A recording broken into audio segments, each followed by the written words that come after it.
দলের যদি নামে কেউ চাঁদাবাজি করেছে, কেউ যদি অন্যায় করেছে, তাহলে সাংগঠনিক শাস্তি ব্যবস্থা, কেউ বহিষ্কার হচ্ছেন, কেউ অব্যাহতি পাচ্ছেন, তার পদ স্থগিত করা হচ্ছে, অথবা আমরা নিজেরাই পুলিশকে বলছি তাদের বিরুদ্ধে মামলা দিন, অথবা নিজেরাও আমরা মামলা দিচ্ছি। এই তো তারেক রহমান। আর তাকে কেন আজকে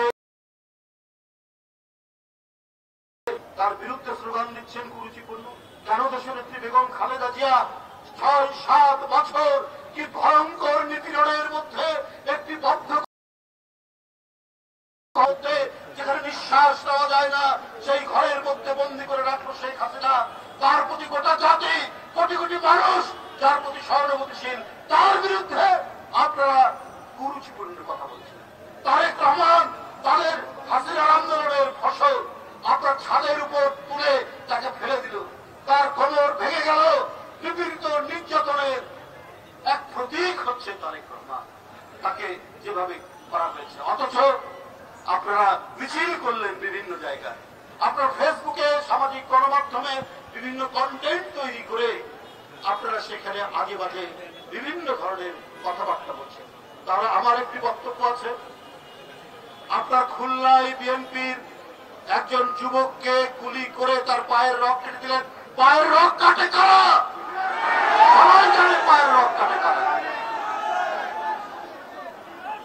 তাহলে আমার কাছে ওই সমস্ত ভাইদেরকে বলে দাও, ওই সমস্ত ভাইদেরকে বলি, আরে কোথাও কোনো ঘটনা হলে, যে ঘটনা মিটফুটের সামনে হৃদয় বিদারক ঘটনা ঘটেছে, তার জন্য তো সব সময় যে কোনো হত্যাকাণ্ড, রক্তপাত সরকারকে অভিযোগ করে।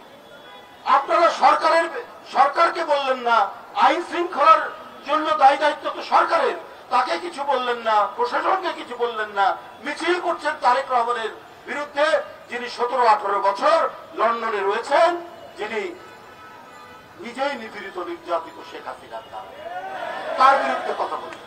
আপনার চাঁদপুরের ইমামকে ছুরিকাহত করেছে কারা? হত্যার উদ্দেশ্যে।